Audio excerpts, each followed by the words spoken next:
thanks for doing the podcast. No problem. Really appreciate it. I wanted to start with a question, but actually you've just raised something before we started about freedom of speech and something that happened to you recently. And it sounds like it's important to talk about. So how do you feel the freedom of speech is for us in society, and what do you think's wrong about it, and what do you want to change about it? Well, I'd like to have some. I think that would be a good start. Well, you can say what you want here. So. You see, the thing is that what is freedom of speech? It's the freedom to speak. Mm. So I read a politician today saying, I agree with freedom of speech, but there are limits. Well, there's no freedom of speech then. Mm. Freedom of speech is the freedom to speak. If anyone's not allowed to speak, then it's not freedom of speech, it's freedom to conform to certain parameters of what are acceptable. And then what that's doing is giving power to some authority to decide what is acceptable and what is not acceptable. And as we see, and we're seeing it massively now, once you give that power to an authority, it then starts interpreting what can and cannot be said in a way that squeezes and squeezes and squeezes more and more of what cannot be said. This is what political correctness is about. What is political correctness? It's simply manipulating the target population to silence itself, so those in authority don't have to. It's ridiculous. Now, people say, well, you say that people can say anything. Well, yes, I do, and I'll tell you why. There are laws against incitement to racism, incitement to hatred, incitement to violence. There are laws against that. Are they laws you agree with? Yeah, and if people use their freedom of speech to incite those things, then there are laws to deal with that, and those laws should deal with it.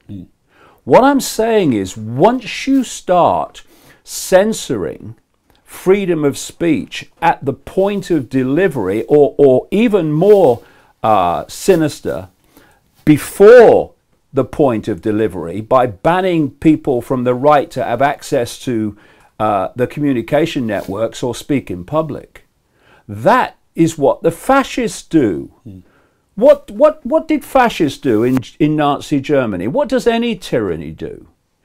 It wants to silence those that are exposing the tyranny and have a different version of events to the tyranny. So what did the Nazis do? They burnt the books. They banned the meetings of people who were exposing the Nazis.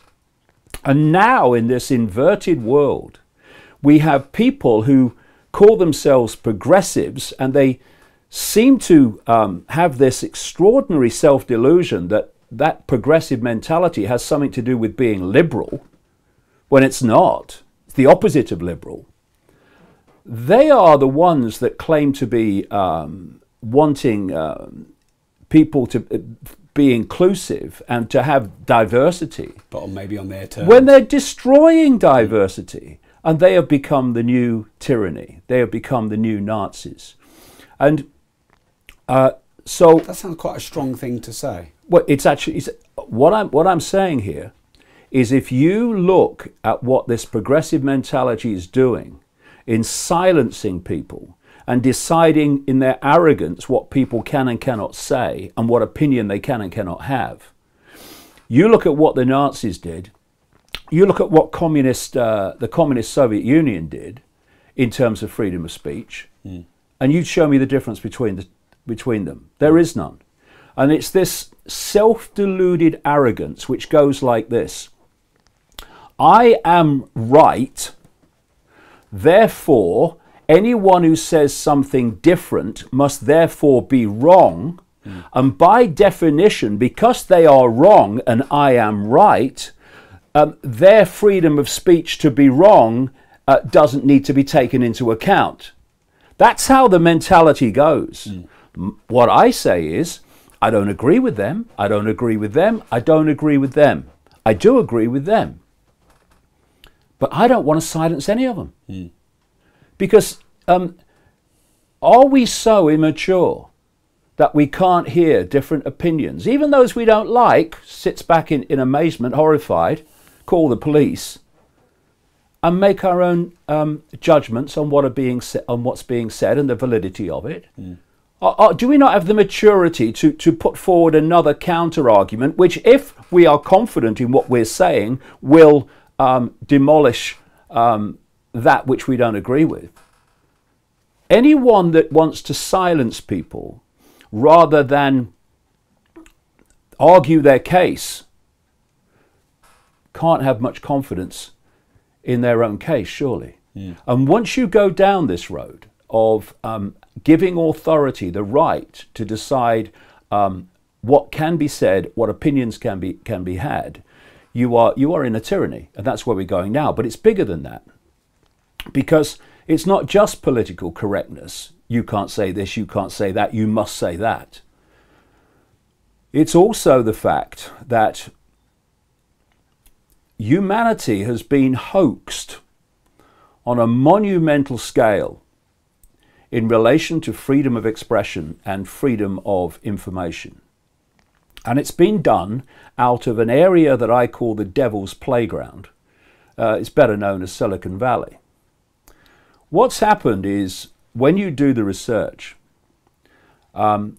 intelligence organizations like the CIA in the United States, the National Security Agency, and the Pentagon, through an organization called DARPA, the technological development arm of the Pentagon, they began seed funding technology and companies to develop what has become now known as the Internet, and an outgrowth of that, what became known as social media, and the search engine technology, which eventually became known as Google. All those were seed funded by this military intelligence network. And when they were selling it, because you can't show something's real face at the start, otherwise people will reject it and it won't get anywhere. You have to put another face to the world. So it was Google. Oh yeah, Google, yeah, we just got a search engine, we can find what we like, that's great, hey. And social media, oh, you post to your friends, you can say what you like, there's no censorship, isn't it great? And then it builds, and then it builds, and then it builds, and now you've reached a point now with Facebook where it claims 2.2 billion active users in a global population of 7.5 billion. You have this 90% monopoly on search engines, searches of Google. You have YouTube, which has got basically a monopoly on the posting of internet videos, which is owned by Google. And once this monopolistic situation was reached, then they started saying, okay, now we've got this much control, we're going to start deciding what you see and what you don't see. It's fishing line out. Oh, it ain't great. Yeah, right. Say what you like. You know, no censorship. Ooh, gotcha. And so we now have Facebook that is systematically censoring information outside of the official narrative. We have this situation with Facebook and Twitter now, which is known as ghost banning, which they do to me, which is you post it, but all the people that would like to see it, and I've liked or followed, would like to see it, they don't see it. Only a few of them see it. The vast majority don't see it because of ghost banning. They just don't circulate it. And you now have, as blatant as can be, YouTube is just deleting large and greater all the time numbers of channels that are presenting a different narrative to the official one in across the swathe of subjects that are just being deleted. They're just being deleted without any explanation. Just that you've broken our guidelines. What guidelines? Well, he's doing something different, something the same rather, and he's not breaking your guidelines. But oh, hold on a minute, he's saying the official narrative is true.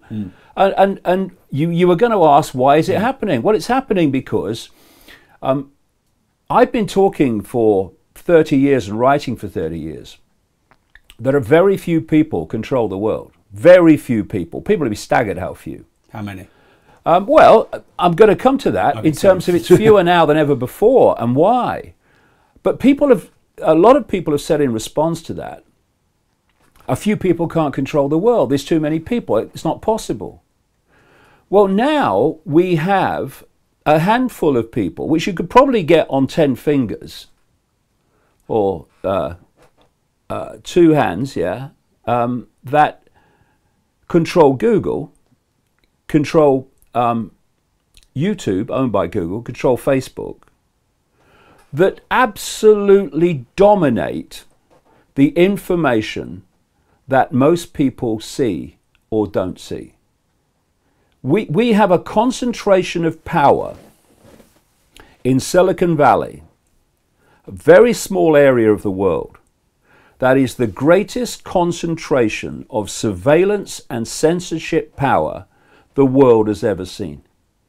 They can decide what you see and what you don't see, and they can trawl your data, in other words, the military intelligence community can, to find out the fine detail of your life from the information that you've posted on these various platforms. So that's what we're facing in terms of freedom of speech. It's disappearing. In fact, it doesn't exist. There is no freedom of speech. By the definition of freedom of speech is the freedom to speak your opinion and not have it censored and not have it banned. So this happened to you, didn't it, at one of your talks where they tried to close it down? Well, they always try to close my talks down. You don't seem that bothered. And when I say they, I'm talking about a ridiculously few people. We've reached the point now where there is a global network of ultra-Zionist groups that answer to Israel and the Netanyahu regime currently, who are targeting anyone who is in any way questioning the fact that Israel is not God's gift to humanity in every last thing that it does. This does not only include the general population.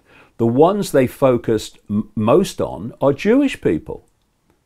Jewish people who are questioning the Israeli treatment of the Palestinians, which is horrific, are being targeted by these ultra-Zionist hate groups.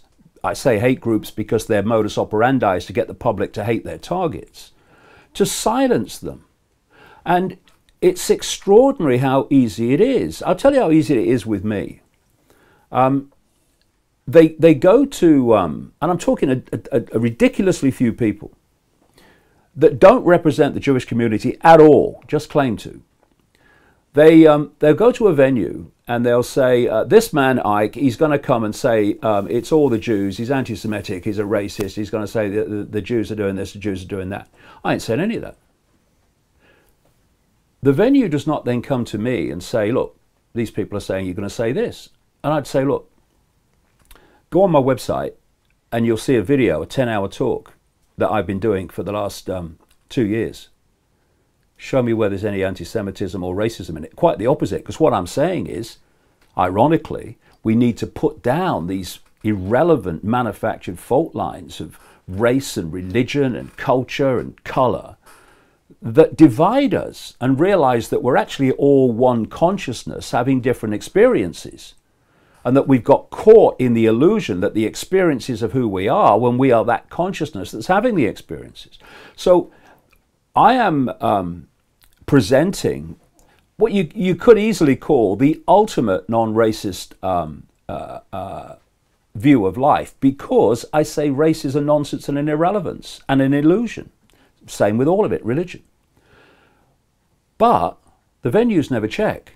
They just say, "Oh well, okay, we're not going to have him then." Yeah.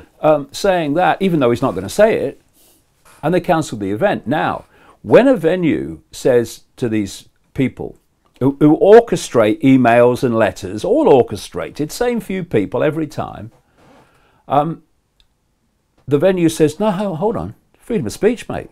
we're not having, no, he's going to be allowed to speak. What they then do is up the ante. They start saying to the venue, well, these are the consequences for you if you do this or whatever. And then some of them go to the police and they say, oh, you know, this could be very, very dangerous to the audience and the staff because there's going to be big protests against this person. And the police in Leicestershire, one of them, the guy that handled it, was a counter-terrorist officer, right? You're laughing. So did I. Mm. So I went to meet this guy. They go to the venue, right? And they say, oh, you know, there's got danger to the staff, danger to the audience, and one of the things they said to the venue was, well, they could damage your reputation, right? And I'm thinking, now I thought the police were there to defend freedom of speech, not persuade a bloody venue that it'd be better in their interest if they destroyed it, right? Mm.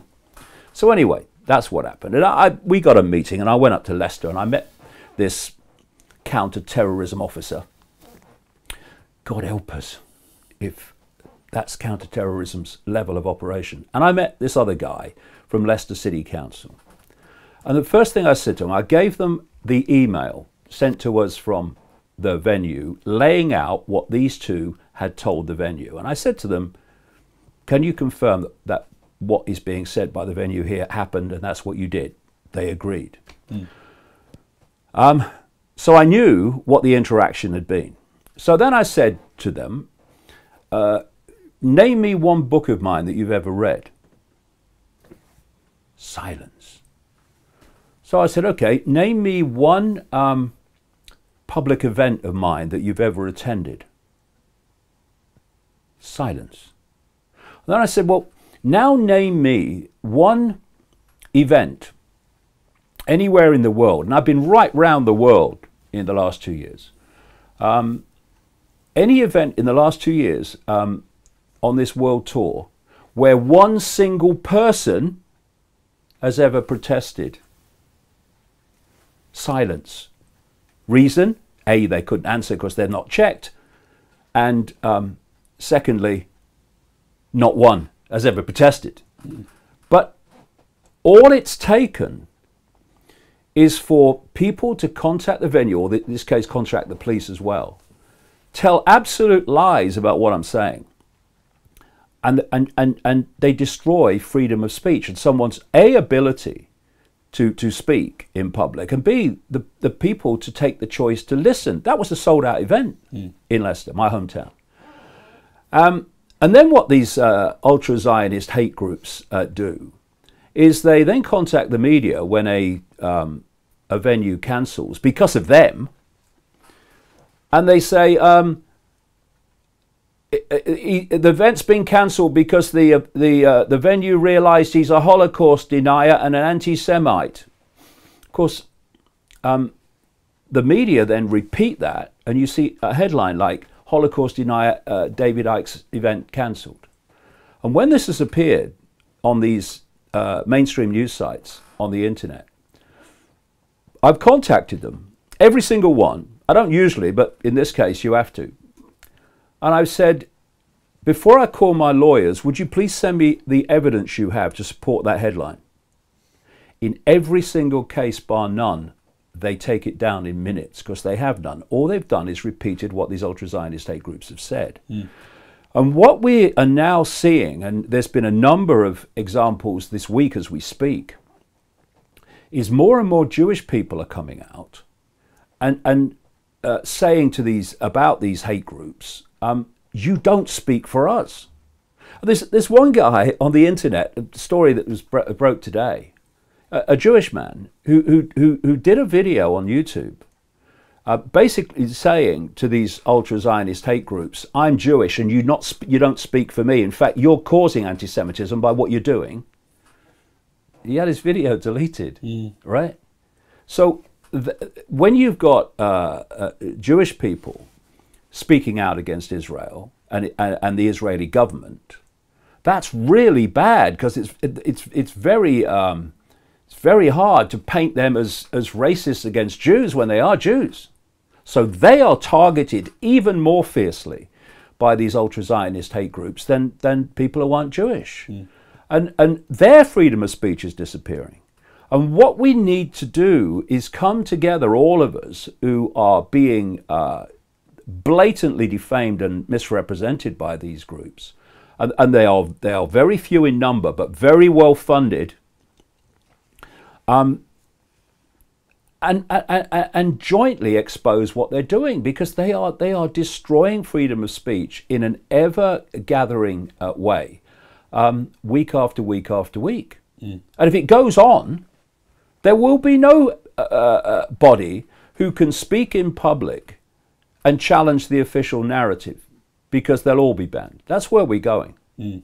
And do you think, because I've noticed on Facebook with some of the changes in algorithm and the reduction of the reach and the Cambridge Analytica and all that, I think people are starting to get a bit pissed off with it now. And there's, I mean, some of the things you're saying, I know you're talking about certain races, religions, etc., but I just see a lot of people online going, wait a minute now, you're censoring sometimes, but just, I know a lot of my posts, they go to 1% of my audience. Yeah, exactly. These are people that have found me for the last 10 years that want to follow me, and I've built this over time. As this you is have the on your ghost banning. Facebook group, and if it's not in the format that they want, you know, so like video, they'll do it, but you know, So do you think people are like, had enough now? Oh, they're getting sick of it. Of course, they're getting sick of it as they begin to understand the scale of it and where this ultimately is going to lead, which will be silencing any dissent whatsoever. That's what it's all about. And you know what sickens me more than anything else about these ultra-Zionist hate groups is that they are exploiting. I mean, it almost is incomprehensible to think that they are exploiting what happened to Jewish people in Nazi Germany. Something I'm supposed to be denying according to them. They are exploiting the horrors of what happened to Jewish people in Nazi Germany, and others, by the way, to pursue an agenda of silencing dissent today. That is beyond sickening, turns my stomach. And they need to be called out on it. Because, you know, in terms of me, they've taken on the wrong guy. Because I don't give a damn what people think of me. But I do give a damn about people having a right to have an opinion, even if I don't agree with it. And a lot of people, when they're faced with this, they run or they give up. Why don't you? What drives you, David? Well, if you give up what you have researched for 30 years to understand what the end game is, will happen unchallenged. So giving up is just absolutely not an option. When people try to silence me, I just run at them even quicker. And if you don't give up and you speak your truth, and you're not spewing out hatred and all this other stuff, but you're talking about the need to love each other and the need to put down the fault lines that divide us, then it's a power in itself which true hatred, which is that trying to silence you, can't cope with. You know, when true hatred, like these ultra-Zionist hate groups, come into conflict with true hatred, which is some of these far-right operations, then that's a different dynamic, because that's hate fighting hate. But when hate's trying to silence, or hate trying to silence hate, but when hate's trying to silence someone who's trying to articulate our hatred is how we got into this mess, how allowing the fault lines to divide us is how we got into this mess, then that dynamic is different. And that's why they struggle with me. Because I'm not saying what they claim I'm saying, and they can't make that stand up, therefore, to any proper examination. And that's why they will never debate with me. I've offered to debate with them. I said to them, I will debate all of you together, just me, no problem. They won't do it. Because let me tell you another quick story to show how far this has gone and how disgusting it is. I had a book launch of my new book, Everything You Need to Know But Have Never Been Told. And the first book launch was in Edinburgh, and they tried to stop that. And the owner of the venue, who'd spent a lot of time in Israel, by the way, got a barrister to look through my work to see if what was being claimed by these hate groups was true. He rightly concluded it wasn't. It went ahead. Brilliant, no problem. Spoke in London a few days later at the Troxy venue in London. And again, they tried to stop it, but the owner knew what I was saying, knew what they were claiming was a nonsense. It went ahead. It were great. In fact, there were some people there from these hate groups who heard what I said, saw that it absolutely wasn't racist, but they completely ignore that. On the Friday of the same week, I was due to speak in Manchester. First of all, I was due to speak before at the LBRY Hotel in Manchester as a book launch. All going well, booking taken. These hate groups eventually lie through their teeth to the LBRY, and the LBRY panic and say, oh, we're going to cancel. Then there was a second one, which was some museum. And then they did the same.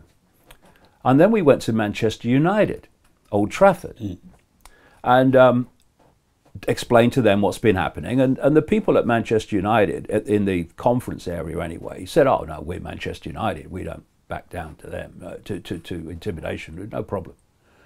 So it went on, it went on.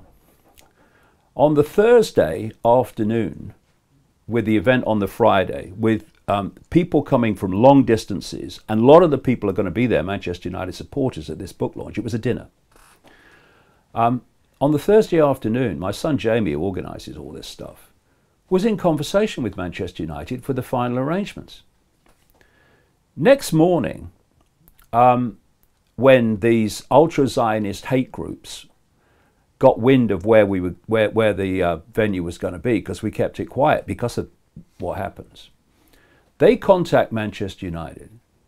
They contact the local Labour MP for the Manchester United area called Gegen, who's virtue signalling in all directions. She contacts Kick It Out, this anti-racist group in football, and together they pressure Manchester United to pull the event on the morning it was happening. Never mind all those people that had bought tickets for this dinner. Never mind there were people who his birthday present for. No matter there were lots of Man United supporters among them.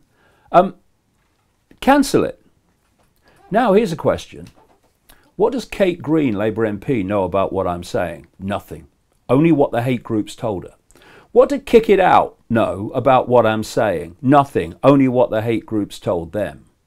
This is how easy it is to destroy freedom of speech. And I'll tell you one other thing about Manchester. In early 2017, I was due to do an all-day event at the Manchester O2 Apollo.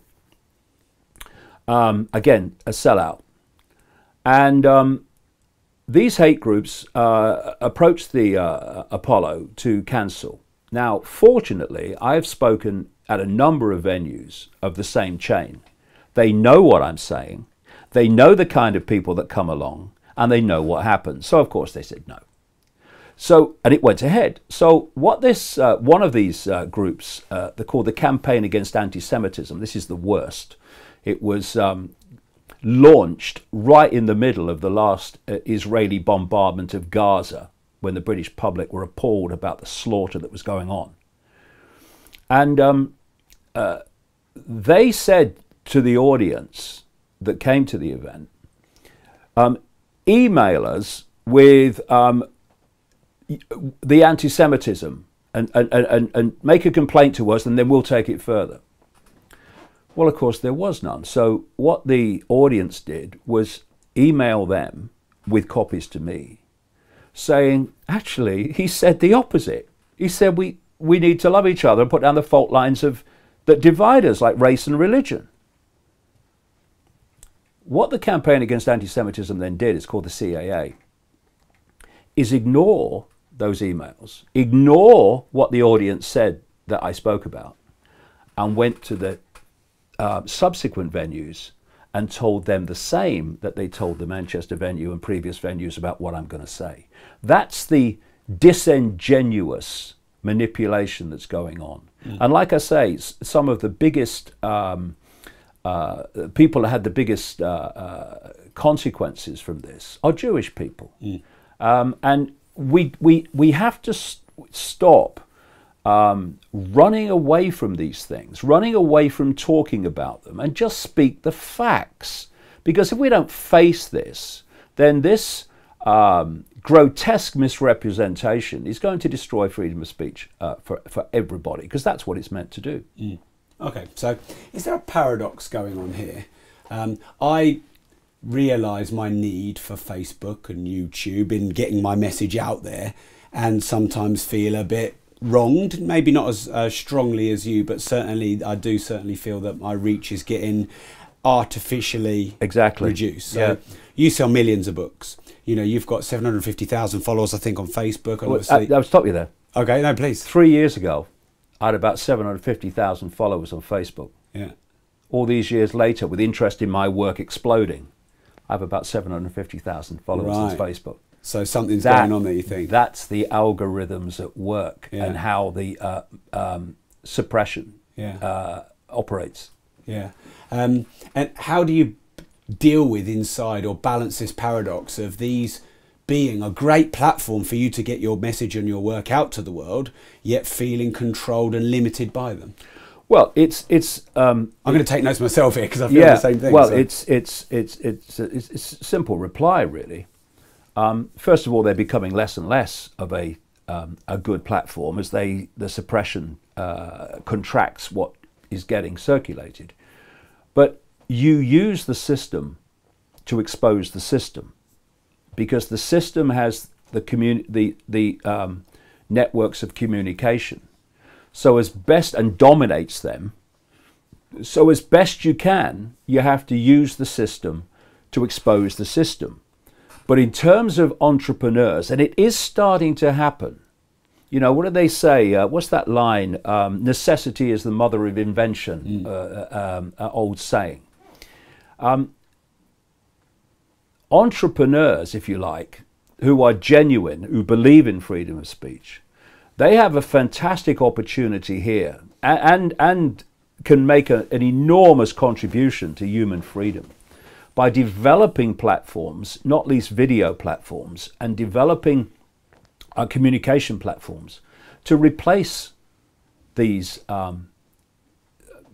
system-controlled operations, so that we don't have to use the system to bring the system down only. We have our own free platforms, non-censored platforms that can communicate it. And the more then that you have censorship and suppression in the official media networks, the more people will gravitate towards those that are censorship free. And it will become counterproductive then for the corporate giants in Silicon Valley to go down the road they're going, because they'll just be replaced. Because there is, I mean, I've been on this journey now for nearly 30 years. When I started out, no one wanted to know. I was just laughed at in the street and everything. On this world tour, speaking tour, since the summer of 2016, all over the world, literally, I have seen a dramatic transformation, both in the numbers of people that want to look at the world in another way and see that maybe this official narrative is not exactly how it is or anything like it is. And not only that, the kind of people within the system, people that a few years ago you thought, well, they'd never be, you know, in a position to think differently or question, but they are. There is a changing awareness going on that the world is not like they thought it was, and the system has told them from cradle since they were born to how things are. Because when you look at a human life, it is a download of the official version of everything. That's what it is. This is why vast numbers of people have no other filter for their view of reality, self, world events than the information they receive from the mainstream media and mainstream everything. You know, you come out of the womb and your parents who've been through the process that you're about to go through, the programming process, they start influencing your perceptions of reality. Overwhelmingly, the vast overwhelming majority, not because they're being malevolent, but that they've been persuaded that their version of everything is true. Therefore, they're passing on to you because they think they're doing the best for you.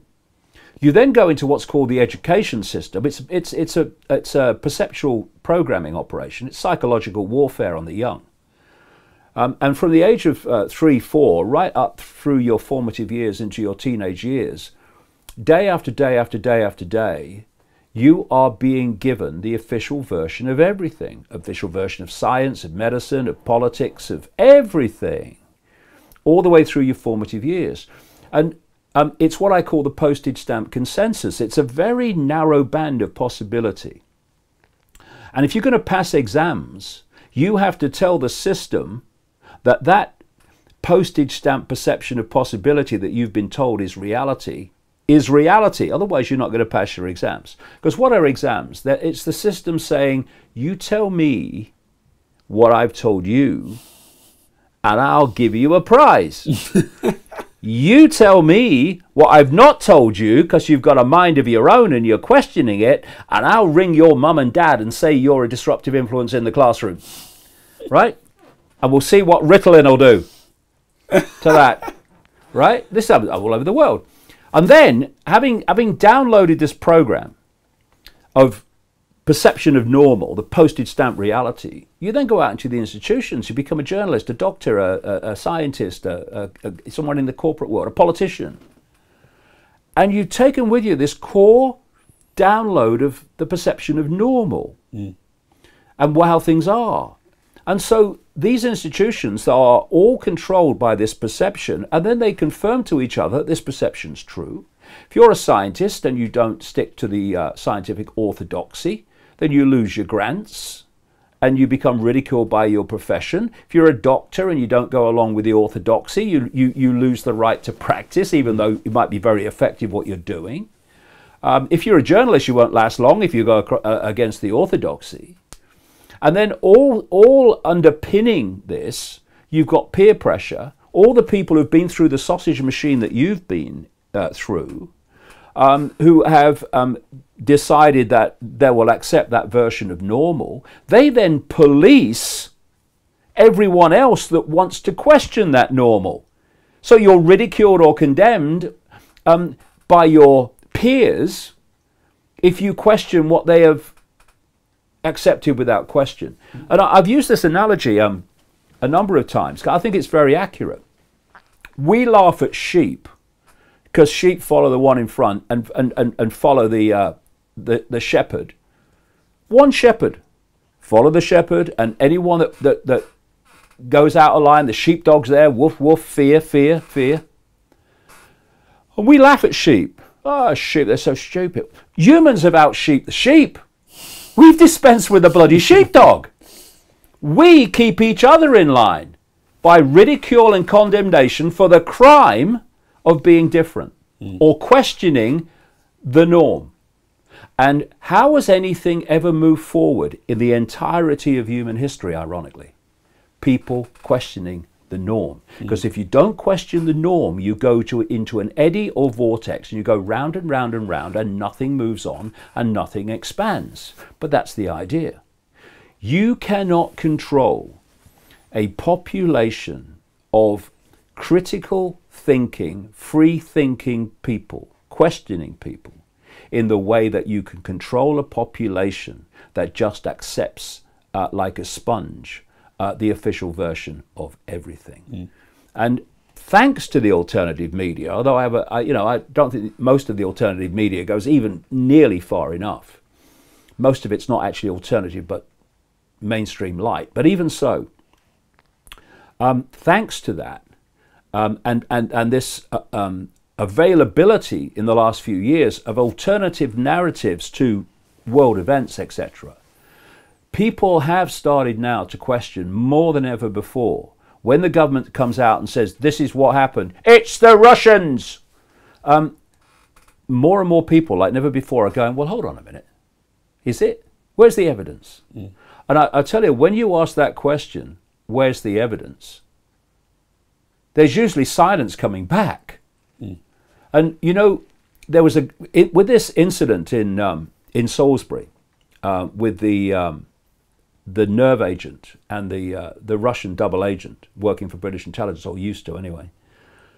There was a wonderful line from Theresa May, the British Prime Minister, that encapsulated exactly what I'm talking about and how this perceptual download, this perceptual programming is supposed to work. She said, with no evidence whatsoever, there is no alternative to the conclusion that the Russians were involved. Now, of course, there are endless other alternative possibilities, but that's what this whole programming is about, to get people to believe there is no alternative to the conclusion that what we're telling you is true. Yeah. Anyone else tells you that it's not true, conspiracy theorist. And what people like me are saying is we're not having it. Mm. We're not going to accept the official. If the official story stands up to scrutiny, fair enough. If it doesn't, and it usually doesn't, then that's not fair enough. But what the silencing of freedom of speech is all about is to stop people having access to that alternative narrative to the official one. Mm. And people like me won't have it, not quietly anyway. Well, sitting here listening to you has just almost put a mirror in front of my face in your way of saying it, which is why I love being an entrepreneur. Whatever one defines that as, I define it as being creative, waking up today wanting to do something meaningful and being able to do it without anyone getting in my way, without regulation or too much of it. You know, we need some, don't we, to stay safe. And yeah, when you run your own ship like you do with your message, you know, you're not employed by anyone as it seems. Nope. Then you can put the work out that you want to put out, and you can make the difference to the world that you want to make. And yeah, I suppose that takes a little bit of courage and bravery, because when you do that, the system's going to say, hey, wait a minute, you should do it like this. Wait a minute, you should do it like this. So I'll come back to that in a minute, because there was something I really thought of, and I wanted to make a couple of suggestions for you to keep getting your work out there, and to the listeners, because I found LinkedIn, I don't know if they've strategically gone, oh, look what Facebook have done, we'll have everyone, but they seem to be doing the opposite, where they're letting you get much more expanded reach. I mean, I've been playing with some of my content on there, and I get 250,000 views in a day on something, and I'm not as big as you in terms of my following, and I wouldn't normally get that. So they're clearly letting it go. Right. And I don't feel like the reach is being played with. It seems to be pretty consistent. So that's one thing. Second thing is, we were talking about this on the way down. You should have a podcast. I mean, but no one seems to control a podcast. Joe Rogan's got one. He says and does what he wants. 100 million downloads a month, and it's like they can't be policed. They can't be controlled, because you own the back end audio, and then okay, iTunes will syndicate it, and Stitcher will syndicate it, and Podbean will syndicate it, whatever else. But you own this asset, which doesn't seem like it can be controlled or doctored or manipulated. And you know, my podcast has nearly 2 million subscriptions, and it's got. I'm just a little guy doing a little thing, you know, and it's helped me get out to the world. So I guess I'm saying that because if people feel like you, that the bigger media, I'm pointing over here, obviously you've got Google up on you.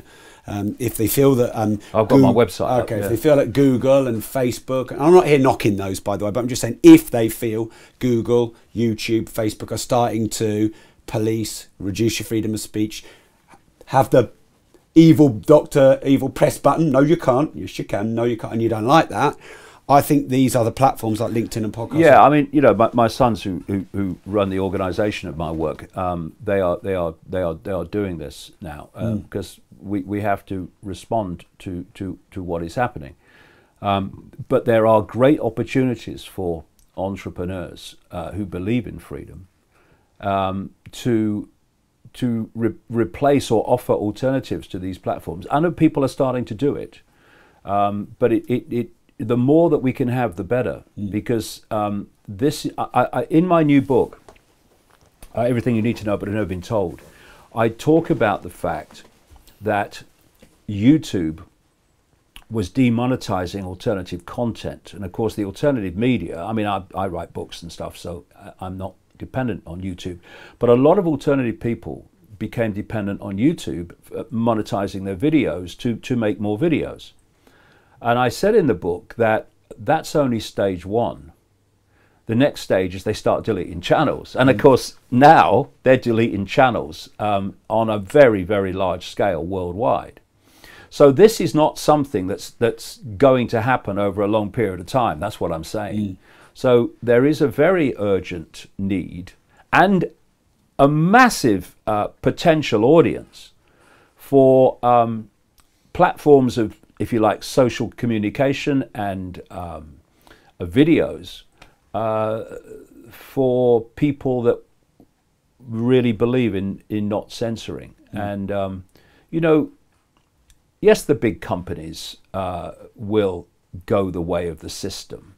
I mean, I actually love it when out of nowhere, major corporations got together and said to Google, you're talking about YouTube, you're putting our adverts against hateful videos, and you must stop it. And they all got together and said, oh, you know, all these ethical companies, you know, that have the best interests of humanity at heart while they're screwing them day by day by day, right?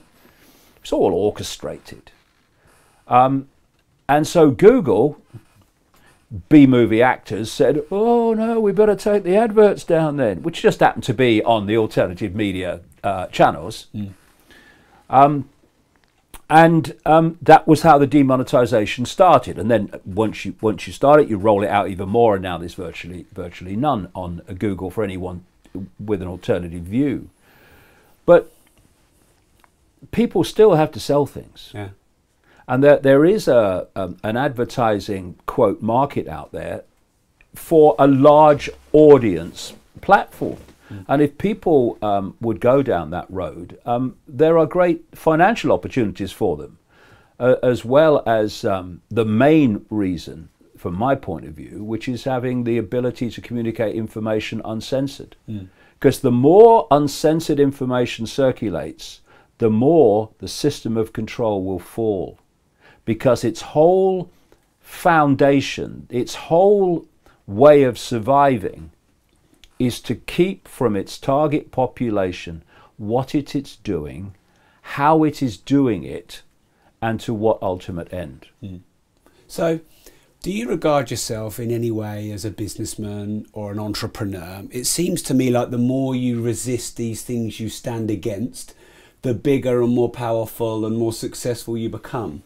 Are you aware of that dynamic going on? No, I'm not an entrepreneur. I spend my life researching information and communicating information. My sons, Jamie and Gareth, who run the organization of everything, they work to get my information out there. And they can be very creative at it, and they have to be very creative at it because of all the pressures to stop it. So that's the way I work. I don't have anything to do with that side of things at all. I just deal with the information. In fact, you know, there was a time when I did it all. Yeah. I did it all, you know, everything, and including writing all the books and everything. But now, as my sons have got involved in recent years, it's freed me from all the other side of it, so I just focus on the information, and it's been incredibly effective, both in the information I've been able to uncover because I've had more time, and also in the fact that they have been excellent in the way that they have organised the communication of it.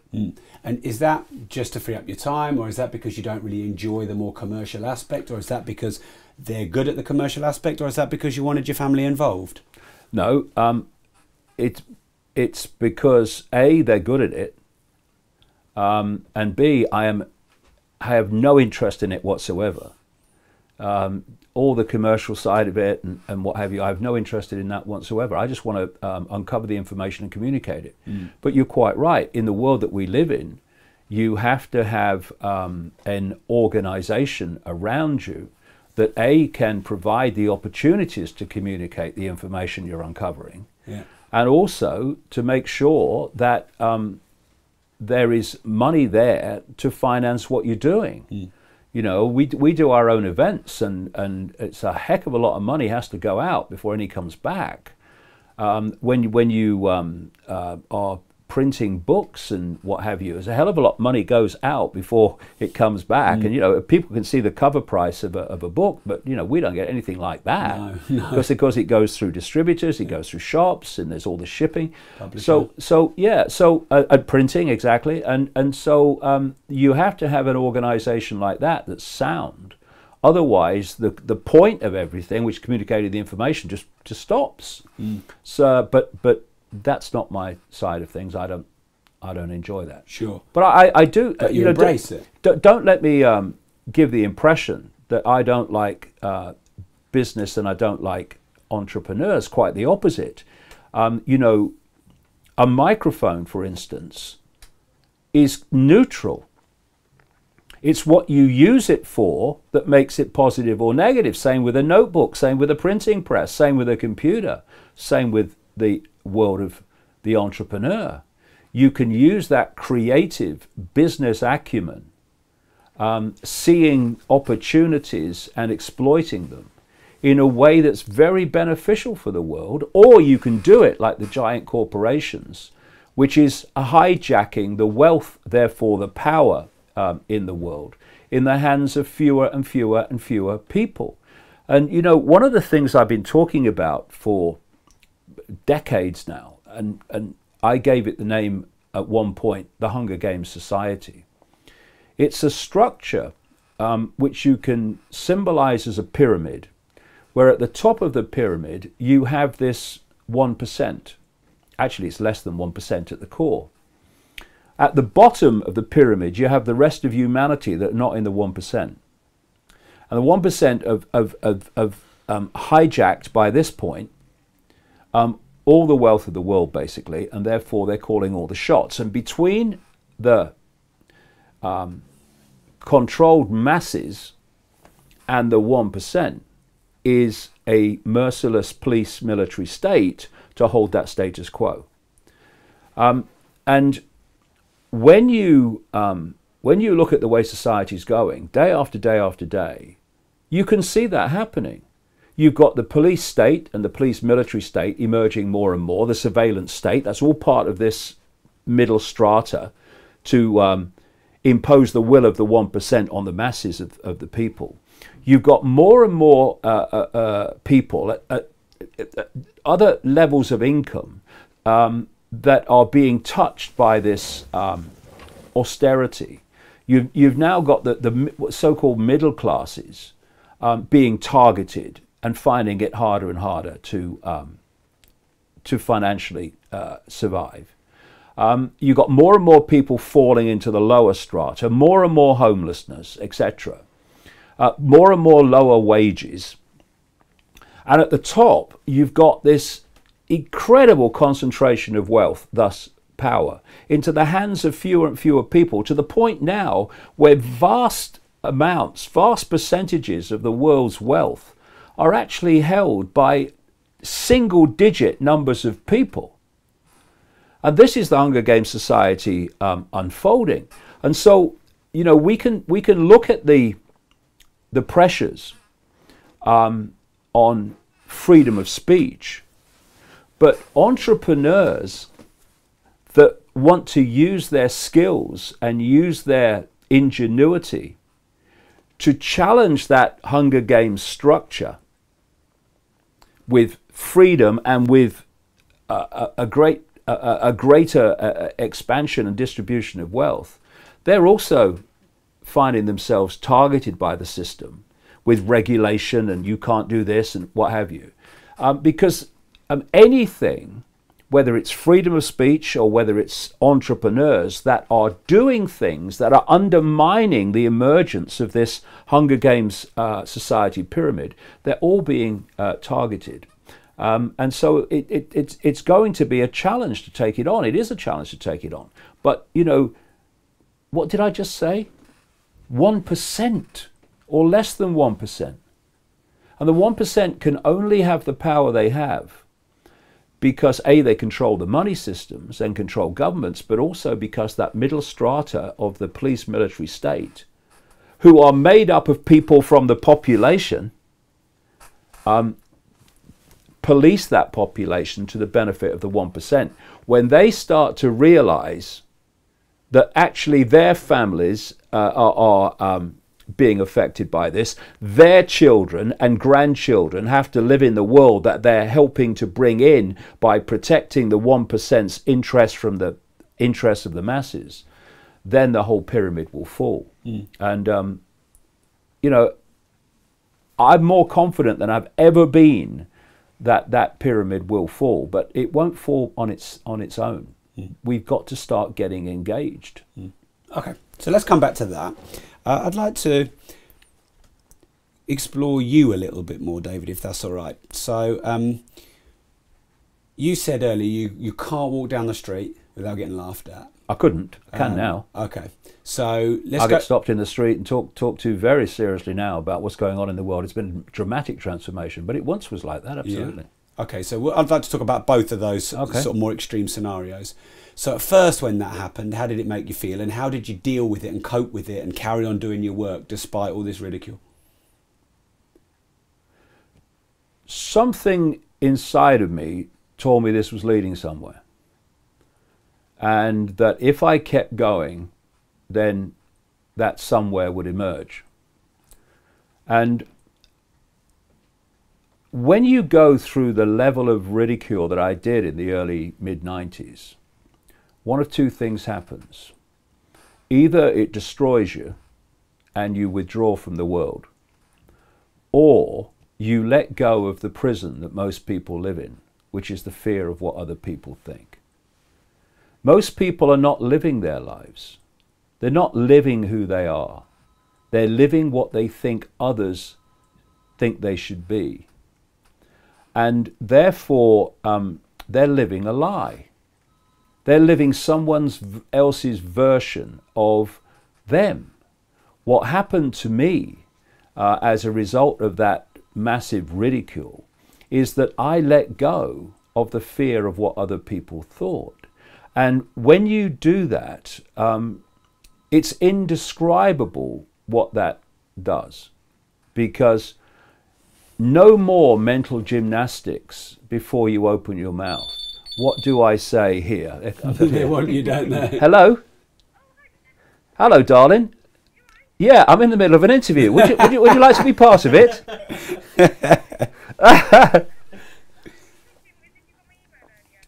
No. All right, that's good. I will. All right, darling. See you later. Bye. No, you were very good. You were very good. Bye. What I did was let go of that fear of what other people thought of me, and the freedom is indescribable. Because, like I say, you don't have the mental gymnastics. How do I put this so they won't think I'm crazy? What do I leave out so they won't think I'm crazy? You reach this point where this is me, and I don't give a damn if you think I'm crazy. So, how did you do that? Well, it's something that comes from letting go of the fear of what other people think. You know, I mean, if you ask people to write down, say, their top 5 fears, all over the world, invariably, the vast majority would include speaking in public, right? What is the fear of speaking in public? It's the fear of what other people think. Ridicule, shame. Yeah, it's the fear of what other people think.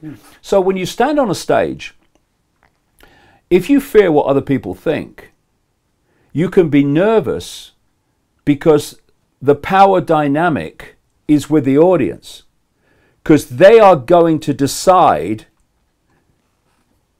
if you feel secure or not. So you're scanning the audience as you're speaking and you're looking for reaction. What do they think of it? That power is there. Once you let go of the fear of what other people think, you can speak to 100 people or 1 million people. It doesn't matter, because the dynamic has changed.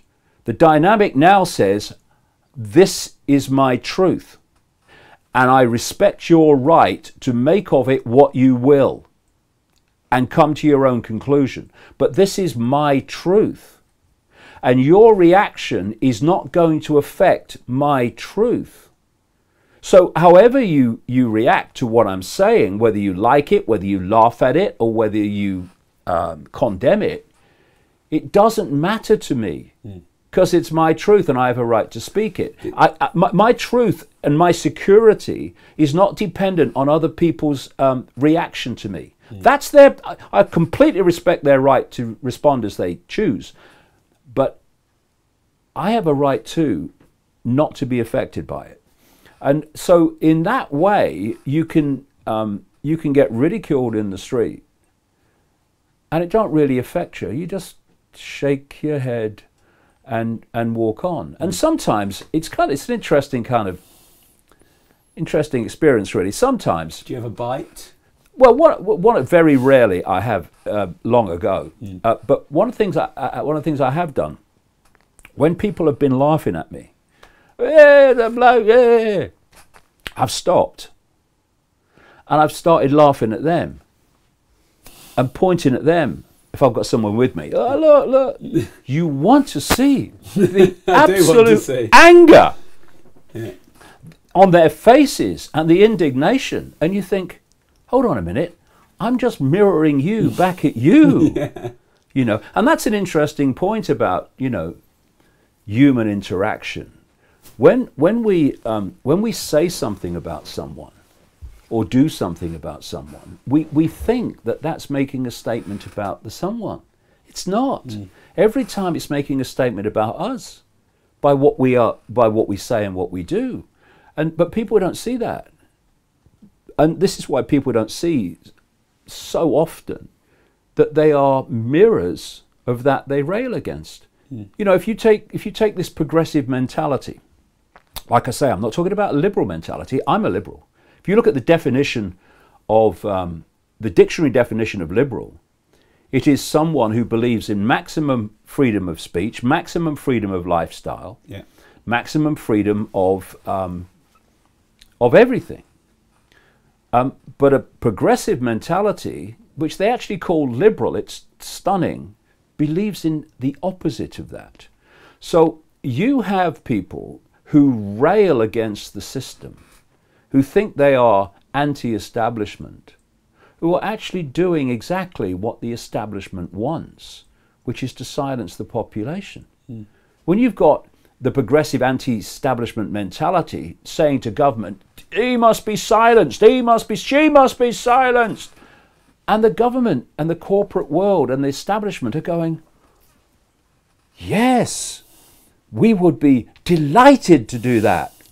and so it's this mirror, this inversion where people perceive themselves in a certain way, but actually act in a way that's the very same as that they rail against. So they'll talk about fascists. We're anti-fascists. All right, you're anti-fascist, right? So what do you want to do? We want to silence these people. That's what fascists do. You know, they can't see it. That's the problem. I've gone through this struggle in my life, David, a little bit, where when I was young, I was very overweight and I didn't really feel like I fit in, and I was a bit slow on being liked, and that seemed to build a bit of a need in me to be liked, which I started overcompensating for, you know, as I grew up. I understand that. And I think it's only been the last few years I've really started to go, you know, this is me, this is who I am. And sort of, I still think it's there, but I think it's like, I'm managing it better.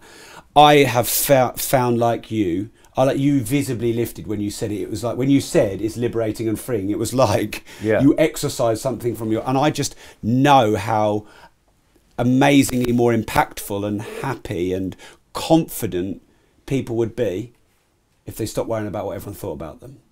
And I really want to dig in this, because I don't know if you were able to do it through some introspection, or I don't know if almost you were forced to do it because it was, like you said, hide away and, you know, I don't exist in the world because they've beaten me, or one day you thought, this is enough, enough is enough. So what could you say to other people who are a bit overly worried about what people think to help them get rid of it? Well, first of all, if you have people around you who so disrespect your right to be you that they give you a hard time for being you, then what are you doing with them? Mm. You know, there's loads of other people out there that will respect you. Go and find them. Don't surround yourself with people that don't respect your right to be you. I don't care if they're family. I don't care who they are. If they don't respect your right to be you, then what you're doing, interacting with them all the time, it's just going to make you depressed. It's going to make you frustrated. Walk away. And if they then come round, great. But if they don't, well, equally great. Mm. You know, it's like kids. I see this thing with parents. You know, I've spoken to people in their 60s who are still feeling guilty for not doing with their lives what their parents wanted them to do. Mm. Oh, you know, I wanted to go walking in India, but my mother wanted me to be a lawyer. I don't like the law, but, you know, I had to do it. Oh, no, you didn't have to do it. Mm. You know, if your mother wants to be a lawyer, she could go be a bloody lawyer. If you want to walk in India, go and walk in India. Mm. And if your mother, I don't care, all these stuff, oh, but she's, I don't care. You will only express your true, unique self if you refuse to let anyone impact and suppress that expression of your true, unique self. Mm. And the number of people, the number of parents who, and I think this is child abuse, frankly, who want to live their lives through their children, who want to get kudos through their children. You know, I was in America once, and I saw this this sticker at the back of a car. My daughter won this so-and-so degree in college. And I'm thinking, yeah, your bloody daughter did it, mate. You didn't bloody do it. What are you doing? Mm. Trying to get, you know, live through your children. Congratulate your children, yeah, but looking for the kudos? Oh, yeah, my son's going to Oxford. My daughter's going to Cambridge. Oh, really? You are a successful family. Her son wants to go walking in India. You know, her daughter wants to be a nurse. But they go to university because mother says so, father says so. The number of people, I mean, it's not even rare. The number of parents, particularly the ones with more money, therefore more influence and access to these educational institutions, the number of them that impose their will on their children because it suits them and not their children is absolutely disgusting. And what it's doing, it's turning out very frustrated, very distorted people who are living a life they don't want to live. Mm. And I'll say this to people: are you happy? Are you fulfilled? Do you get up in the morning and say, new day? If not, why not? Make a list. Why am I not happy? Why don't I have joy in my life? Why don't I wake up in the morning and say, yeah, new day? What are the things that make me not feel like that? What are the things that would make me feel like that? Okay, stop doing them and do them. And refuse to compromise on stop doing them and doing them. Take control of your life. Mm. And you know, if you go deeper into it, this is the area that is my great passion, my great love, my what I absolutely love researching and gaining understanding in, the nature of reality itself. We live in a equivalent of a Wi-Fi internet field. I call it the cosmic internet. They're quantum fields of possibility and probability waiting to manifest. Mm. got a computer here, and what appears on that screen is dictated by what part of the internet I access. That dictates what appears on that screen. Mm. In the same way, what part of these quantum fields of possibility and probability I access and turn into experience, in a way I'll describe in a second, dictates what appears on my screen. In other words, dictates my own life experience.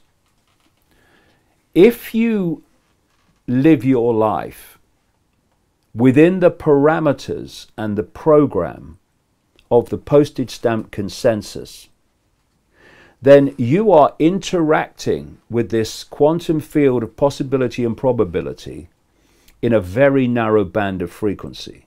So the potential you have to manifest experience in your life and achievement, if you like for a word, in your life is limited by that.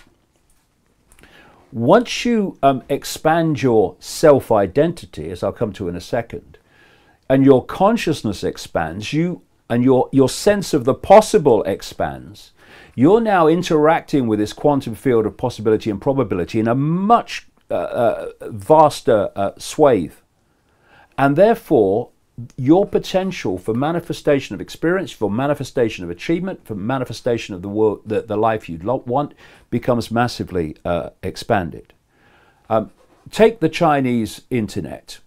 It is firewalled off so that Chinese people can only access a fraction of the internet, symbolic of this postage stamp consensus mentality.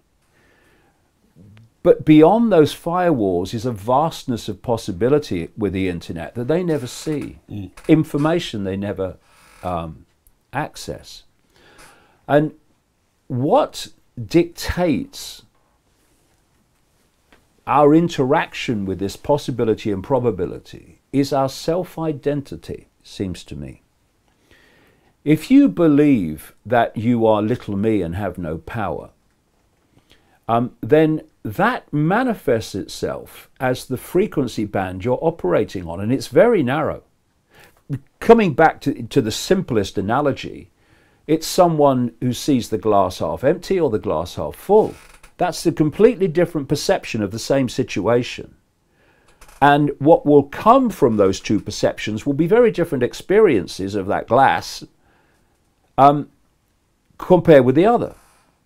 And for me, we have got caught, and this is the very foundation of the perceptual manipulation. We have got caught in the illusion systematically that what we're experiencing is who we are. People self-identify with their labels. I am a man, I am a woman, I am black, I am Jewish, I am Muslim, I am this, I am that. And if you look at political correctness and this whole transgender explosion. Transgender. Yeah. Go on, do it. Say what you want. Don't even start. No, we'll be another 2 hours. Don't start me off. Because that's a complete scam. It's not about, just a very quick aside, it's not about respecting people who feel they're in the wrong body. It's not about that. That's just the excuse. It's about divide and rule. We now have feminists and transgender people in conflict. It's another fault line, but there's really very much more to it than that, and it goes very deep. But what that's doing, if you look at it, it's creating subdivisions and subdivisions and subdivisions of self-identity. We're now, in terms of looking at self-identity, we're looking down the wrong end of a frickin' telescope. They're getting minute. I am LGB, blah, blah, blah, blah.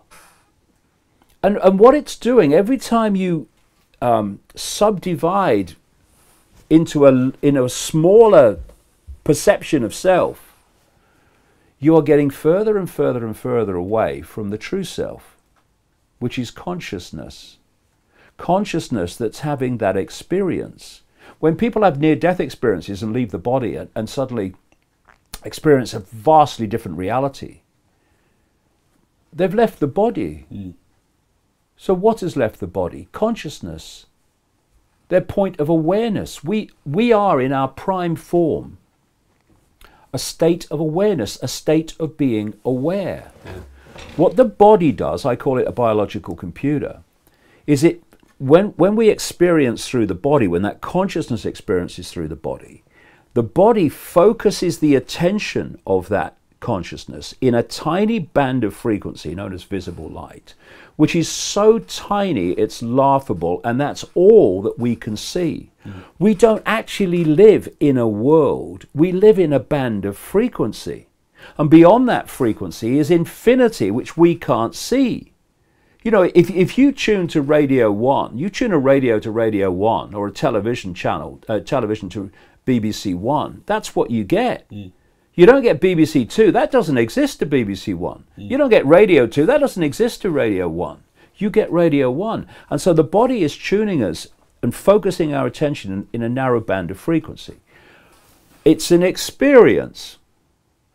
And these experiences are given labels like Christian, white, black, brown, Jewish, Islam, Hindu, right?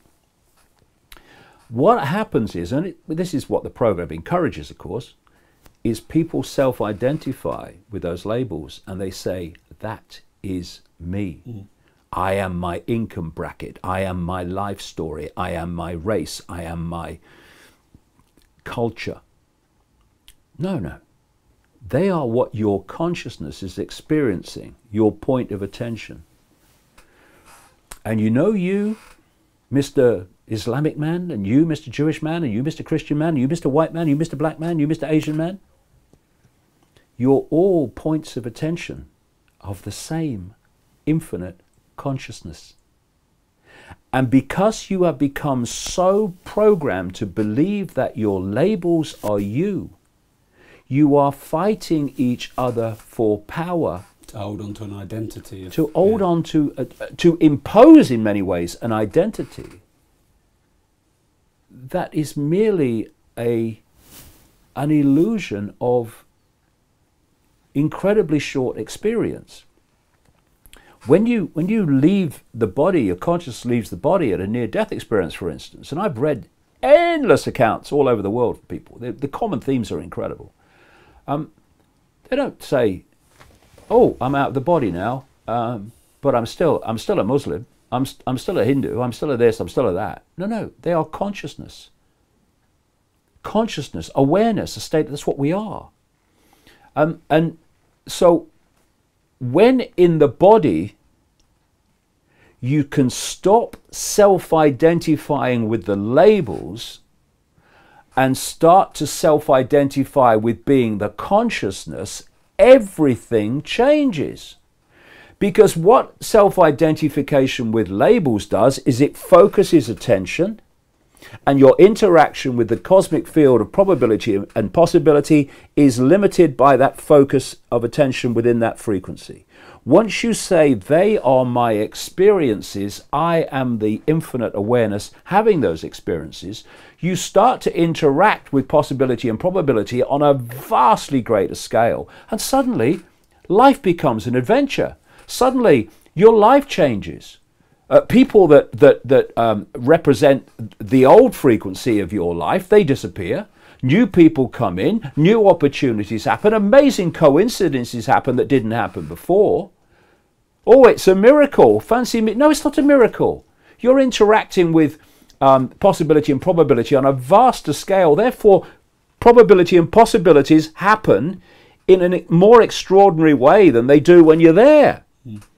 And this is, when you do the research and you realize what is actually manipulating this world, you realize that while the vast majority of people that are making decisions every day, like politicians and people, etc., are overwhelmingly 99.999% clueless about reality, as are most scientists, vast majority of scientists and doctors and all of them, deep in the shadows, out of the public arena, where it's all coming from, they understand how this works.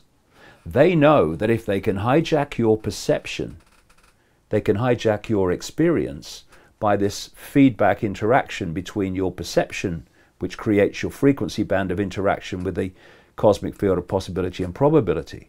The more they can contract our sense of self, the more they can control our life experiences and suppress it to the point where we're no problem to them. Have you had ayahuasca? Have you ever had any of those experiences? Yeah, I had it. I did that once in 2003 in Brazil. Not done it before, not did it since, but I had a fantastic experience. Yeah. I was writing a book in 2001, 2002 about the World Trade Center disaster, 9/11. And it was all about how the official narrative it's a joke, frankly. I mean, it's the most ludicrous story. Because if that's true, that can't be true. If that's true, that can't be true. None of it fits anyway. And look what 9/11 has justified ever since. When I was writing that book, I thought, you know, if I'm going to take this on, I need to get out there and see this world from another perspective. Not in some dream where you wake up and you think, was that a dream? Was that real? But actually where you consciously experience it. Synchronistically, this is what happens when you start expanding your interaction with the field of possibility. I then got invited to go to a Brazilian rainforest and take part in an ayahuasca week. I could have taken it 4 times, took it twice, had a fantastic experience. And on the second night, particularly, I spent 5 hours having this very clear, took a female form, female voice, as loud as mine is now, and very, very funny. Give me chapter and verse on the fact that this reality we think is so real is just an illusion, that there is no physical, right? And that the world we think we're experiencing outside of us is not outside of us at all. It gave me chapter and verse on it, and I had instant total recall of all of it afterwards. So I came back. Why was it a fantastic experience? What was fantastic about it? Because it was rewriting the human perception of the reality we're experiencing. And it was doing it in such a persuasive way that made total sense. And then I came back and I started looking at what I was told. And I realized that, you see, you look at mainstream science, it's a series of disciplines. Not only few of them talk to each other, but a lot of them are in competition with each other for funding and prestige. But when you actually break it down and you connect the dots, especially in the areas of quantum physics, I realized that actually, if you put the dots together, what this voice was telling me in the Brazilian rainforest, in this ayahuasca perceptual state, had already been established, right? And I've gone down this road big time since 2003 when this happened. And everything that I've discovered, every new scientific discovery in the realm of quantum physics, for instance, has further confirmed what I was told that night. Because we live our lives as if this world is solid and is outside of us. Well, quantum physics has shown it's not solid. I mean, we are told that the physical world is made up of atoms. Atoms have no solidity. You know, an atom is a nucleus with electrons flying around it. The distance within an atom between the nucleus and the electrons and, well, let's put it in a simple way. If an atom was the size of a cathedral, the nucleus would be the size of a 10-cent piece. Atoms have no solidity whatsoever, and if you go deep enough into the nucleus and the electrons, they have no solidity either. So we're being told that this physical world, which isn't, is made up of atoms, and atoms have no solidity. How is that possible? It's possible because the world isn't solid. The base form of this reality is exactly in principle like a Wi-Fi field. It's waveform information fields, right? This is the quantum field of possibility and probability. The body, as I've been calling it for decades, is a biological computer. In its base state, it too is a waveform information field. What the five senses do is take waveform information, take the ears, that's an obvious one, and they turn it into electrical information, and they communicate that to the brain, and then the brain then decodes that electrical information into holographic and digital information inside the brain, which we experience as a world outside of us.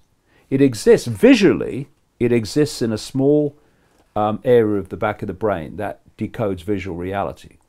Other parts of the brain decode hearing and touch and taste, etc., and smell. And together, the brain fits that together into an experience that appears to be outside of us. You know, the old question, does a falling tree make a noise? Only if you hear it. That sounds weird. What are you talking about? Because of this reason.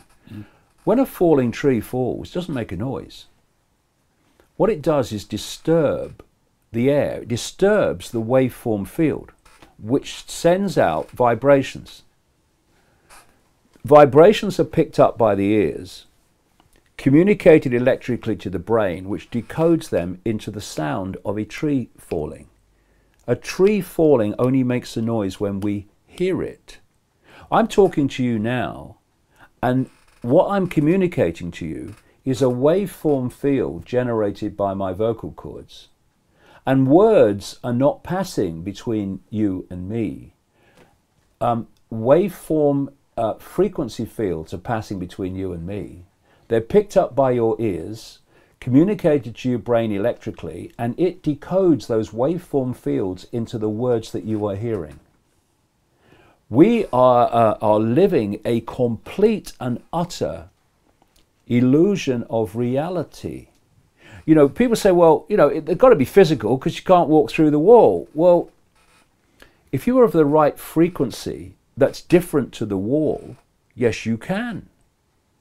I mean, things go through walls. Frequencies go through walls because the frequency that goes through the wall is so different to the frequency of the wall that it can pass through. And when we have a resistance, which we experience in the decoded world of holographic illusion as a physical resistance, that is an electromagnetic resistance at the waveform level of reality. It's all illusion. All this was explained to me over this 5 hours by this voice in Brazil, who actually opened up by saying this. Basically, you're going to be told the nature of reality. But all you really need to know is infinite love is the only truth. Everything else is illusion. And it repeated it. Infinite love is the only truth. Everything else is illusion. The illusion that has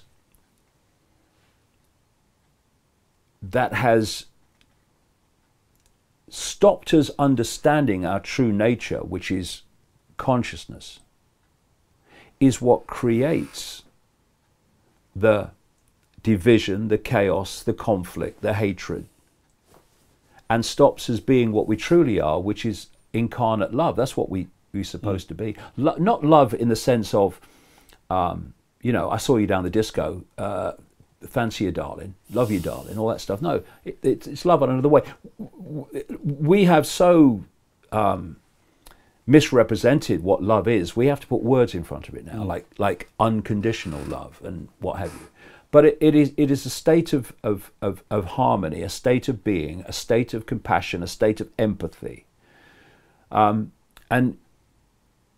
when we are in that state, there is no disharmony.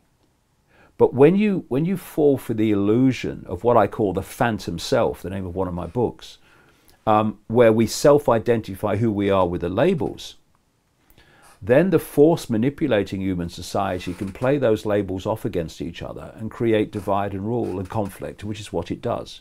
And through this subdivision and subdivision of the minutiae of self-identity, it's doing it on an ever greater scale. When you self-identify with being a point of attention within infinite awareness, and I look at you and I know that you are a point of attention within the same awareness, and so are you, and so are you, and so is everybody else, then we view each other in a completely different way. No longer do we need to compete. No longer do we need to manipulate. No longer do we need to trash. No longer do we need to cuss and kick and fight to get to the top of the greasy pole. The greasy pole for what? The greasy pole within this infinitesimal section of time we call a human life, when what we are infinitely is consciousness. And we have to fight each other and punch each other and kick each other to get to the top of a greasy pole in this tiny segment of life, or time we call life. Even time's an illusion, by the way. But you do have to be somewhere in about 15 minutes. Within the perception of this reality. Yeah. Time exists within the perception of this reality. Which we created. When I think it's been created for us. That's another whole interview. Okay. Yeah. But, but when people leave the body in a near-death experience and they go to a point where they become consciousness, a state of awareness, then time as we experience it here does not exist. And if you think about time, people think there's a past and there's a future, but there's only a now. There's only a now moment, and so that's very difficult for people to grasp at first, because they think, well, I've been there and I'm going there. Well, but hold on a minute. When you're thinking of the past, where are you? You're in the now. When you're worrying about the future, where are you? You're in the now. And when what we call the future becomes an experience, it's experienced in the now. There's only the now. So time is an illusion too. But we use time so that we can operate within this reality. But again, it's part of the illusion. It's part of the reality that people think is real, but isn't. And you know, if you kind of think about it, if you are a tiny group of people deep in the shadows who understand the nature of reality, the illusory nature of reality, how people interact with reality, how perceptions of people become their experience, cause and effect, just think of the magnitude of power that gives you over the target population. This is why mainstream science is so controlled, so that it doesn't go down these roads. I mean, you know, you talk to most scientists, although quantum physics has shown this to be true, and they have to acknowledge quantum physics exists, because it does, they crack on in their own disciplines as if quantum physics doesn't exist, as if the whole thing's bloody solid and real. I mean, you look at medicine. Medicine treats the body as if the body is a solid reality with the scalpel and the drug. But the body is just a decoded projection of waveform energetic fields. And if that energetic field is in harmony, the body has to be in harmony. It has to be healthy, because the body that we see is just a holographic decoded projection of the waveform field of information. If that waveform field of information becomes disharmonious, which emotion can do, this is why stress causes illness, which fear can do, which anxiety can do, which radiation fields can do, which Wi-Fi can do, then that distortion of the waveform field of the body becomes expressed in the projection, decoded projection of what we call the physical body. And therefore we have dis-ease, disharmony, illness, which is why the alternative methods of healing, going way, way back, whether it's acupuncture, all of it, focus on healing the waveform level of the body, the energetic level of the body, knowing that if that's right, this must be right. Because mainstream medicine, within this 5-cent postage stamp prison that it operates in, does not accept the waveform level of the body and only accepts this level, which it can see, touch and taste, etc. What can it do but try to treat what it can see with the scalpel and the drug, which is why it causes such mayhem to the point where the biggest cause of death in America now is the treatment. Staggering but true. And so what alternative practitioners say is mainstream medicine only treats the symptom, it doesn't treat the cause.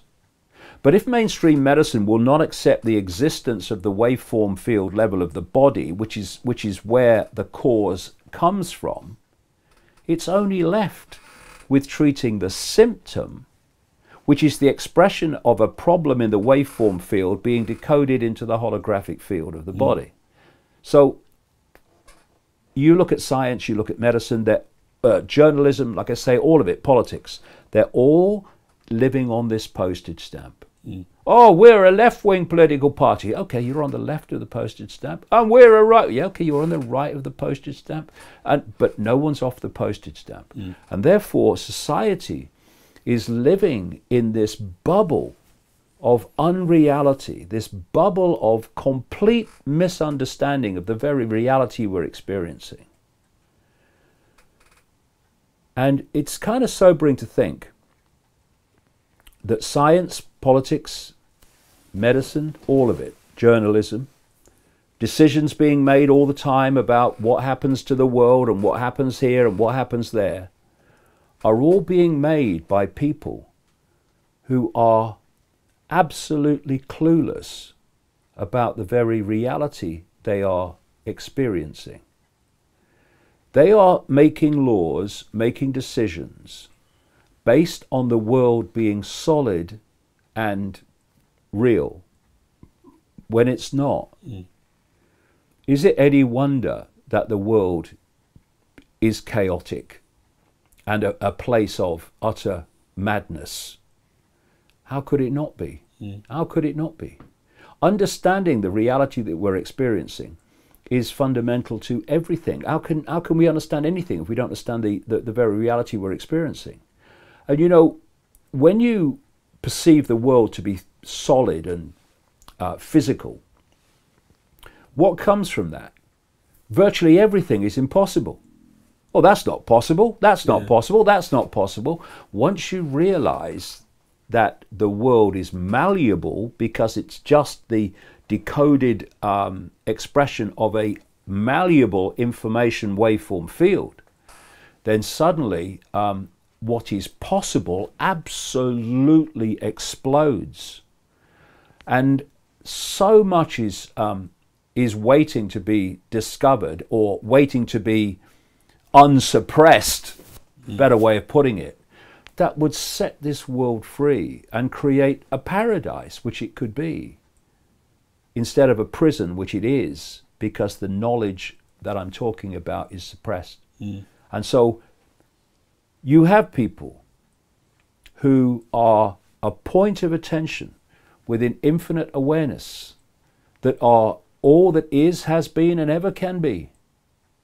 And you ask them who you are, who they are, and they will say, I'm Ethel. I work on the checkout at Tesco. That's who I am. No, it's not. That's the experience you're having at the moment. But it's not who you are. But if you think that's what you are, how are you going to live your life? I have no power. What can I do? And that's what the system wants. And that's why it wants to put us in these perceptual prisons. I refuse to go there. Thank you very much. All right, so that's question one. I'm only joking. So I really want to respect your time. We've got maybe 5 to 10 minutes left. How about we have a little bit of fun and do something different and do like maybe a quick fire round? Go on then. I'll ask like 5 or 6 questions. Do I get a prize? Well, yes, yeah, we'll publish you. Yeah. All right, so quick fire, maybe try and give 10, 20 seconds. So something I'm inspired with about you is how prolific you are with your work. You've done like 5 books in 2 or 3 years. How are you so prolific with your work? How do you get so much out there? So many books? I just sit down here and write them. And sit here until they're finished. And what happens is that I'll set out with a kind of an idea, because I never write a book unless I'm going to take it further. It usually ends up very different to how it started out, because the information comes to you and the synchronicity comes to you. Information comes to you in synchronistic ways. You know, over a period of days, you might have a new subject come into your life out of nowhere, and suddenly you're coming across information about that subject from everywhere. This has happened to me for 30 years, and some of the books have been written. Yeah. And so there is another force at work. There's no doubt about it. Yeah. Okay, great. So you've had, it could be perceived that you've had quite varied careers. You started with football, got your arthritis, then of course your TV presenting and various different things that you've done, and of course your career now. Would you say you've reinvented yourself? You've definitely adapted very well in different areas of your life. What's your thoughts about how you've had different careers? It's been a journey, and it's been a journey looking back that has been incredibly synchronistic.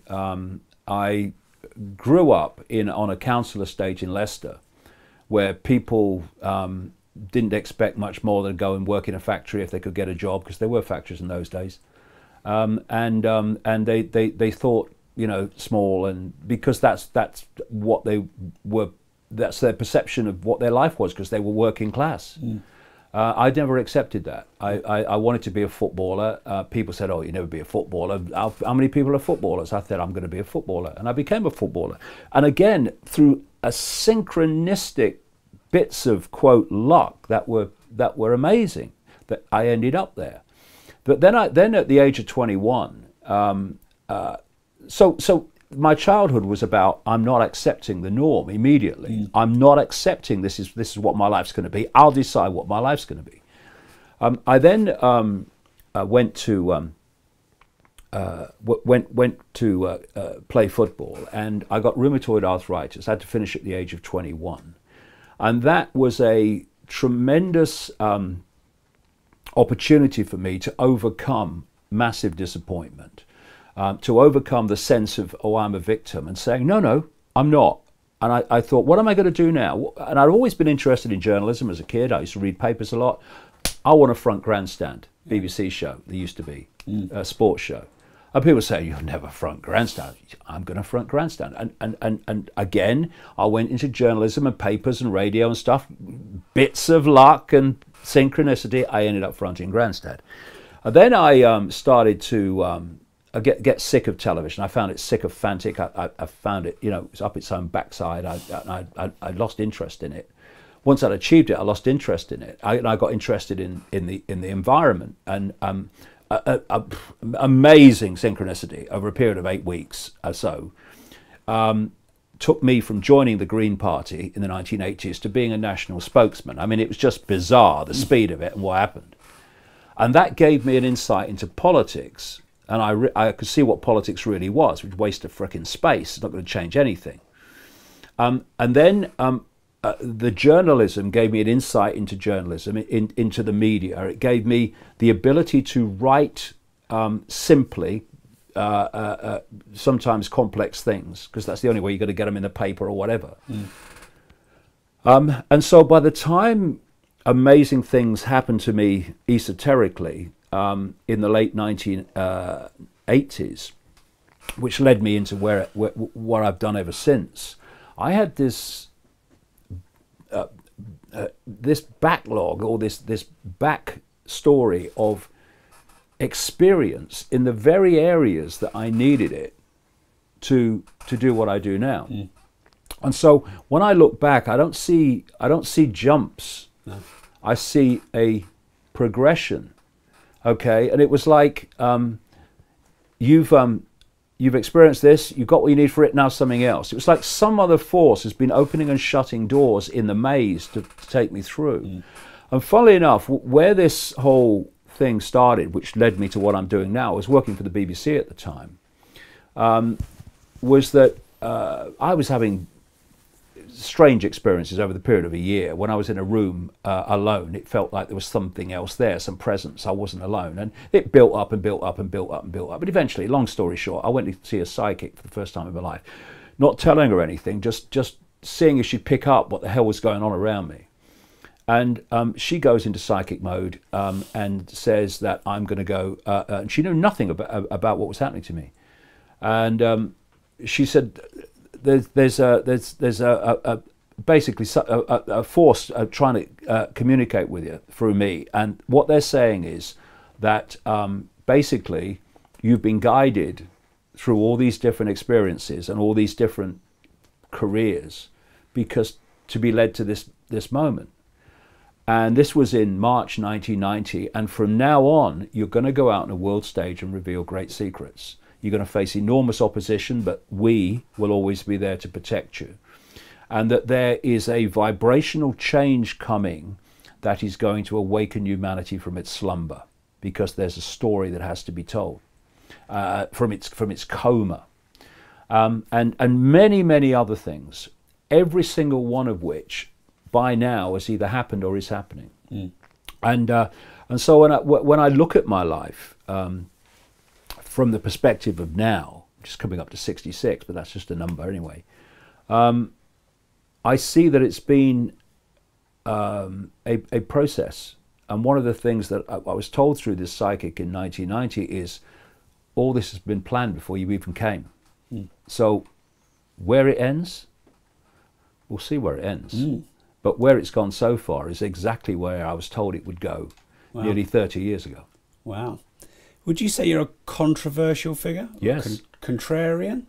Well, controversial, yes. Well, in a world of madness, what is the point of not being controversial to a world of madness? You know, I mean, you know, in a world of madness, being called mad is a compliment. You know what I mean? Mm. So I am controversial, but it's amazing how little it takes to be controversial today. It's like Orwell said. You know, it basically in an authoritarian world, telling the truth is a highly controversial thing. He said different words, but that was the theme. And of course, a revolutionary act, he called it. Telling the truth is a revolutionary act in a world of deceit. So of course I'm controversial. If I wasn't, I wouldn't be doing what I do. Sure. Your best and worst advice you've ever been given, if you can think of something. Best advice, my father, when I was a kid, he said, David, you're never finished until you tell yourself you're finished. It doesn't matter what anyone says about you, it doesn't matter how bad things get, until you accept you're finished, you're never finished. So that was the best advice I ever had, and that came very handy when all hell broke loose in the early 1990s. The worst advice I've ever had, I don't know. Try curry, I think, was one of them. People love curry, and they absolutely addicted to it. But not for you. Yeah, yeah, it don't do a lot for me, really. You know. All right, and then finally, the key word of this podcast is disruptive. Yep. What does that word mean to you?